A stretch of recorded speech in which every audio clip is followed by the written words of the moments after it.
इस देश की संस्कृति में जो विविधता है वही इस देश के एक देश होने की शक्ति है, वही इस देश के एक देश बने रहने की संभावना है। पहली बात तो मैं ये कहना चाहता हूं, इसलिए हमें संस्कृति के अर्थ को पूरे व्यापक अर्थ चलना पड़ेगा, क्योंकि वो जिस तरीके की संस्कृति लाना चाहते हैं उसका जवाब वैकल्पिक संस्कृति नहीं है, बल्कि संस्कृतियों की वैकल्पिकता है। एक निवेदन तो मेरा ये था। दूसरा निवेदन मेरा ये था कि ये नोट मैंने पढ़ा, वो इतनी चतुराई से काम करते हैं कि कई बार हम उनके डाले हुए पासे से ही खेलने की कोशिश करने लगते हैं। आप शकुनी के पासों से शकुनी के साथ खेलेंगे, शकुनी जीतेगा, आप थोड़ी जीतेंगे। इस नोट में एक जगह जिक्र है कि ये वैदिक संस्कृति के नाम पर इस देश को ढालना चाहते हैं।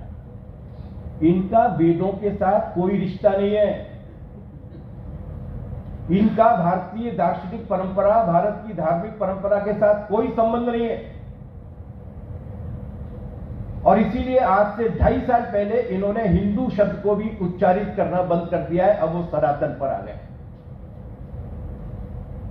इस देश की धार्मिक परंपरा, इस देश की दार्शनिक परंपरा बहुत समृद्ध दार्शनिक परंपरा है, और वो इतनी समृद्ध दार्शनिक परंपरा है कि ये जिस जहर को फैलाने की कोशिश कर रहे हैं उसकी एंटीडोट इस देश की मेजोरिटी, बहुमत मतलब मेजोरिटेरियनिज्म नहीं, इस देश की अधिकांश दार्शनिक परंपराओं में उसकी एंटीडोट मौजूद है। ये असल में सनातन भी नहीं है।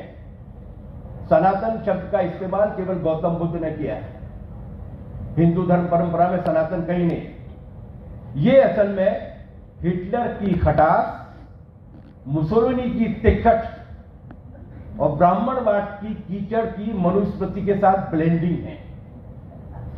इनका न दार्शनिक परंपरा के साथ कोई रिश्ता है, न धार्मिक परंपरा के साथ कोई रिश्ता है। यहां से क्लियर होने के बाद हमें आगे बढ़ना होगा। एक बात तो ये थी, इसलिए ये बात नोट करने की जरूरत है कि ये कई बार हम लोग कहते हैं फांसीवादी हैं, ये है, इनकी तुलना में फांसीवाद एक मासूम बच्चा लगता है। हिटलर जर्मन्स के राज की बात कर रहा है, उसके लिए सारे जर्मन आर्य हैं। ये जिस तरीके के फासिज्म को लाना चाहते हैं उसमें सारे हिंदुस्तान में रहने वाले सो कॉल्ड हिंदू इस देश के नागरिक होने के अधिकारी नहीं है। उनके हिसाब से 95% लोग इस देश के ऐसे हैं जिन्हें अधीन रहना पड़ेगा जिस तरीके के निजाम को वो लाना चाहते हैं। इसका नाम है ब्राह्मणवाद। और ये ब्राह्मणवाद भी कितना रिफाइंड तरीके से अब नीचे तक ले जाने की कोशिश कर रहे हैं। इसके बाद अगर आपका सौभाग्य रहा होगा तो आपने रामभद्राचार्य जी का बयान पढ़ा होगा। उन्होंने बहुत सारे ब्राह्मण लोगों को ब्राह्मण कोटि से बाहर ले जाने की घोषणा कर दी है, और उन्होंने कहा है कि ये अधम और नीच है। क्यों कहा, वो वाला वाक्य भूल जाते लोग। उन्होंने कहा कि ये अधम और नीच इसलिए है क्योंकि ये शूद्रों को पढ़ाने का काम करते हैं। ये वो सज्जन कह रहे हैं जिनके इस पूरी दुनिया में 2 दोस्त हैं, एक कृष्ण, एक नरेंद्र मोदी। आप समझिए एजेंडा कहां पर जा रहा है। इसलिए इन बातों को हमें समझना होगा कि ये उस तरीके के राह पर इस देश को ले जाने की कोशिश करना चाहते हैं जहां आधी आबादी गायब है, महिलाएं पूरी तरीके से गायब है। हमारी भोपाल की पूर्व सांसद महोदया ने अभी 7 दिन पहले ज्ञान दिया है कि जो लड़कियां माँ बाप की राय नहीं मानती हैं उनकी टांग तोड़ देनी चाहिए, मारना पीटना चाहिए। उनके हिसाब से इस देश की सारी महिलाएं गायब, उनके हिसाब से इस देश की 95% जनता गायब।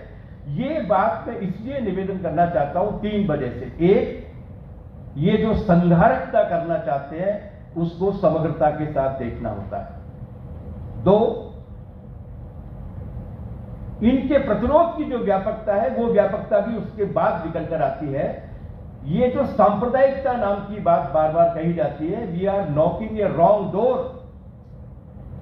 सांप्रदायिकता का दरवाजा गलत खटखटाया जा रहा है। ये दरअसल मनुवाद की खाई है, उसके दरवाजे को खटखटाएंगे तो प्रतिरोध की एक बड़ी व्यापकता निकल कर आती है जिसके जरिए हम इनका रेजिस्टेंस कर सकते हैं। दूसरा निवेदन नहीं। और तीसरा ये नरेश भाई जो प्रेरणा देकर गए हैं अभी, फिर इनकी काट के लिए हम अपनी परंपराओं की ओर भी लौटते हैं। फासिज्म के विरोध के लिए यूरोसेंट्रिक होकर सोचने की आवश्यकता नहीं है, इंडोसेंट्रिक होकर भी सोचा जा सकता है और ज्यादा कारगर तरीके से उनके प्रतिरोध को विकसित किया जा सकता है। इसके बारे में मैं डिटेल में नहीं जाऊंगा क्योंकि और विद्वान वक्ता है, लेकिन ये समझना होगा कि उनका एजेंडा क्या है। 17 सितंबर 1960 को अहमदाबाद विश्वविद्यालय के सामाजिक विज्ञान के विभाग में भाषण देते हुए परम पूज्य माधव सदाशिव गोलकर जी ने एक बात कही थी जो उनके संकलित रचनाओं में भी मौजूद है और जो ऑर्गेनाइजर ने भी छापी थी। और वो बात उन्होंने ये कही थी कि पिछले कई हजार वर्षों में अलग अलग तरीके के कबीलों के आने की वजह से हमारा समुदाय वर्ण संकर हो गया है। इसकी वर्ण संकरता को अगर दूर करना है तो हमें अपने पुरखों से सीखना पड़ेगा। हमारे पुरखे इस मामले में कितने बुद्धिमान थे कि उन्होंने ये नियम बनाया था कि किसी भी परिवार में पहली संतान नमूदरी ब्राह्मण से पैदा होनी चाहिए। ये उनका एजेंडा है। अब उन्होंने नमूदरियों के साथ चित्पावनों को भी जोड़ लिया है। कुछ लाख लोग इस देश के पूरी नस्लों को सुधारने का प्रोजेक्ट करने वाले हैं जिसका खंडन उन्होंने आज तक नहीं किया है। दूसरी बात जो मैं निवेदन करना चाहता था, नरेश भाई ने उस बात को कहा है और सत्यजीत रथ साहब ने भी उसको नोट किया है, दर्ज किया। उन्होंने बहुत शानदार तरीके से वो अनाउंस पढ़ी है आपके बीच में, अभिभूत हैं हम उसको सुन के। लेकिन मैं ये निवेदन करना चाहता था कि हमें भाषा, वर्तनी और व्याकरण के मामले में ध्यान देना चाहिए।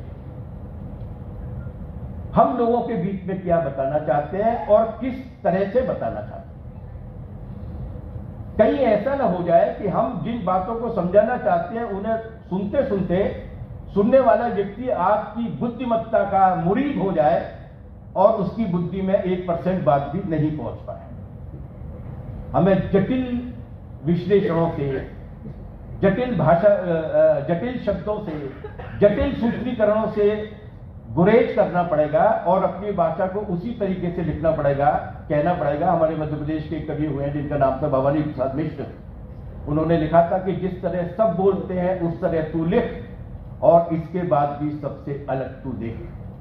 हमें भाषा और वर्तनी के बारे में भी ये देखना पड़ेगा और हमें देखना पड़ेगा कि अतीत में अभी कबीर का नाम हुआ, क्यों कबीर जिंदा है? उनकी सारी कविताओं के जितने भी ग्रंथ थे फाड़ दिए गए, जला दिए गए, किसी ने छापे नहीं। कबीर जिंदा है क्योंकि कबीर ने लोक भाषा में लिखा। बुद्ध जिंदा रहे क्योंकि बुद्ध ने संस्कृत में बात नहीं की, बुद्ध ने प्राकृत में बात की, पाली में बात की।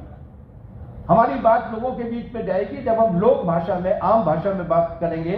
इसीलिए हमें अपनी बातों को उस तरीके से कोई करना चाहिए, उस तरीके से रखने की कोशिश करनी चाहिए। जैसे हिंदी ताजी भाषा जिसमें मैं बोल रहा हूं, खड़ी बोली कहते हैं इसको, अभी ताजी भाषा। अमीर खुसरो के आंगन में अवधी आई, ब्रज आई, मगही आई और वहां से पल के उनके साथ खेलते खेलते ये भाषा बनी। क्यों लोकप्रिय हो गई एक पट्टी में? क्योंकि उस तरीके की सहजता के साथ सबसे मिल मिला के लोक भाषाओं को अपनाकर उसने वो काम किया। तो दूसरा निवेदन मेरा ये था कैंपेन में। तीसरा और आखिरी निवेदन, जब कैंपेन करना है तो कैंपेन की अपनी एक साइंस होती है, कैंपेन का अपना एक आर्ट होता है और कैंपेन के आर्ट और साइंस के मामले में हमें उनसे सीखना चाहिए जो कैंपेन को, मार्केट को हड़पने का जरिया बनाते हैं। काबिल लोग हैं। अभी 4 दिन पहले पीयूष पांडे जी का देहांत हुआ है। वंडरफुल एड मेकर थे। उनकी खास बात क्या थी? क्यों लोकप्रिय थे? क्यों सफल हुए? आज से 15 साल पहले, 20 साल पहले कैडबरीज बच्चों के लिए खरीदी जाती थी। उन्होंने कैडबरीज का वो एड कैंपेन प्लान किया, असली स्वाद जिंदगी का। और वो ऐसा एड कैंपेन हुआ कि अब कैडबरीज केवल बच्चों के लिए नहीं है, सबके लिए। उनका एक एड था जिस पर था जोर लगा के है सा, लोक भाषा है, वो पॉपुलर हुआ। उनका जो फेविकोल वाला एड था वो लोकोक्ति और मुहावरे के रूप में विकसित हुआ। हमें ऐसी अपार संभावनाएं मौजूद है हमारे कैंपेन में और हमारे पास इस तरीके के लोग मौजूद हैं जिनके पास क्रिएटिविटी है, इसलिए अब चूंकि मैंने पीयूष पांडे जी का जिक्र कर दिया है, तो पीयूष पांडे जी के एड कैंपेन के 3 टैगलाइन होते थे, लाफ, थिंक एंड फील। गुदगुदाओ, लोगों को सोचने के लिए विवश करो और महसूस कराओ। मुझे लगता है कि हमारे 4 टैगलाइन्स होने चाहिए हमारे कैंपेन में। नंबर 1, झकझोरिए, स्टॉर्मिंग। हमारा कैंपेन हो जो सामने वाले को, सुनने वाले को झकझोरे। हमारा कैंपेन हो जो सामने वाले को प्रश्नाकुल बनाए, उसके अंदर प्रश्न पैदा करे। हमारा कैंपेन हो जो उसको राह दिखाए। और चौथा जो आज की तारीख में बहुत जरूरी है, और वो हमारा कैंपेन हो कि वो उसके अंदर जो हताशा है, उस हताशा को तोड़ के उसके आत्मविश्वास को मजबूत बनाए। सत्यजीत रथ साहब जब बोल रहे थे तो मुझे एक बात याद आ रही थी। वो ये बोल रहे थे कि बदल गया है सब कुछ, बहुत कुछ बदल गया है। हमने जो अपने छोटे बहुत, थोड़े बहुत समय तक चले रहने में जो कुछ हासिल किया था, उसका सबसे बड़ा वैलिड पॉइंट था नागरिक होना। इन्होंने पिछले 11 साल के राज में उस नागरिक को प्रजा में तब्दील कर दिया है। और ये नागरिकता के बोझ को पुनर्जीवित करना ही सारे जनतांत्रिक आंदोलनों की शुरुआत का स्टार्टिंग पॉइंट है।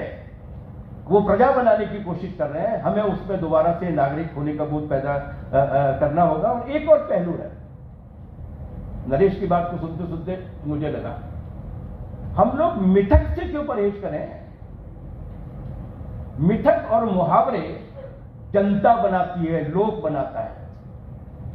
माइथोलॉजी हमारी है, अंधविश्वास हमारा नहीं। माइथोलॉजी को इतिहास मानने की जो गलत प्रवृत्ति है वो हमारी नहीं है, लेकिन मिथक हमारे हैं, सदियों में बने हैं। हम उन मिथकों का इस्तेमाल क्यों नहीं करेंगे? अगर पूरे यूरोप में, पूरी दुनिया में स्पार्टकस एक मिथक के रूप में मौजूद है, जो इतिहास का भी हिस्सा रहा था, वो एक बगावती का रूप में है, तो हमारा एकलव्य और हमारा शंबूक क्यों नहीं होगा? हमारी गार्गी हमारे विमर्श में क्यों नहीं होगी? हमें अपनी माइथोलॉजी को, अपने मिथक के भी उन सकारात्मक, हालांकि चुनना पड़ेगा उसमें, क्योंकि मिथक को भी बहुत ब्लेंड कर दिया गया है, मुहावरों को भी बहुत ब्लेंड कर दिया गया है। लेकिन मुहावरों के जरिए, मिथकों के जरिए हम जितनी सहजता के साथ लोगों के बीच में बात को पहुंचा देते हैं, जैसे मुझे लगता है कि बृहस्पति क्यों नहीं होगी हमारी ब्रांडिंग में। इन सारी बातों पर सोचना चाहिए। और बिल्कुल आखिरी टिप्पणी मेरी है कि कुहासा वाकई में बहुत घना है, अंधेरा वाकई में बहुत गहरा होते हुए दिख रहा है, लेकिन इसलिए नहीं कि वो ज्यादा ताकतवर है, बल्कि इसलिए कि उसका प्रतिरोध जितनी तेजी से और शिद्दत से जिनको करना चाहिए था उन्होंने नहीं किया। उन्होंने घुटने टेक दिए, उन्होंने सेकुलरिज्म की चेतना को, उन्होंने एंटी कास्ट किलिंग को आगे ले जाने का काम 1950 के संविधान में लिखने के बाद नहीं किया। अगर उन्होंने नहीं किया तो इसका मतलब यह है कि हम भी नहीं करेंगे। तो गांधी, नेहरू और अंबेडकर साहब की बात की गई, नहीं है गांधी, नहीं है नेहरू, नहीं है अंबेडकर। जुगनुओं का साथ लेकर रात रोशन कीजिए, रास्ता सूरज का देखा तो सुबह हो जाएगी। Thank you.